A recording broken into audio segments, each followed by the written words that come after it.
Assalamualaikum everyone. Today we are going to learn 5 times salat name in English. 5 ওয়াক্ত নামাজের নাম এটা আমরা কিভাবে বলতে পারি। সাধারণত আমরা জানি যে প্রেয়ার বলতে পারতো না বা নামাজ প্রেয়ার বলতে পারতো না। সো আমরা যেহেতু আমাদের 5 ওয়াক্ত নামাজের নাম হচ্ছে সকালের নামাজ, এই জোহরের নামাজ বা দুপুরের নামাজ, তারপর হচ্ছে যে আসরের নামাজ, মাগরিবের নামাজ, ঈশা নামাজ।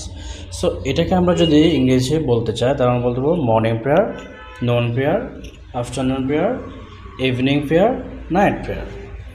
সো মর্নিং প্রেয়ার বলতে সকালের নামাজ, নোন প্রেয়ার বলতে দুপুরের নামাজ, আফটারনুন প্রেয়ার আসরের নামাজ, ইভিনিং প্রেয়ার সন্ধ্যার নামাজ, নাইট প্রেয়ার রাতের নামাজ। সো আমরা এটা দিয়ে সেন্টেন্স মেক করতে পারবো। যেমন তুমি কি সকালের নামাজ পড়েছ? তাহলে আপনি বলতে পারবেন have you completed your morning prayer. অথবা তুমি কি সকালের নামাজ পড়ো? তুমি কি নিয়মিত সকালের নামাজ পড়ো? Do you pray your morning prayer regularly? Do you pray your morning prayer regularly? So like this. এবার আপনি 5 ওয়াক্ত নামাজ দিয়ে সেন্টেন্স মেক করতে পারবেন এবং 5 ওয়াক্ত নামাজের নাম ইংরেজি বলতে পারবেন। Okay, see you next video. Till the happy and positive. Bye by.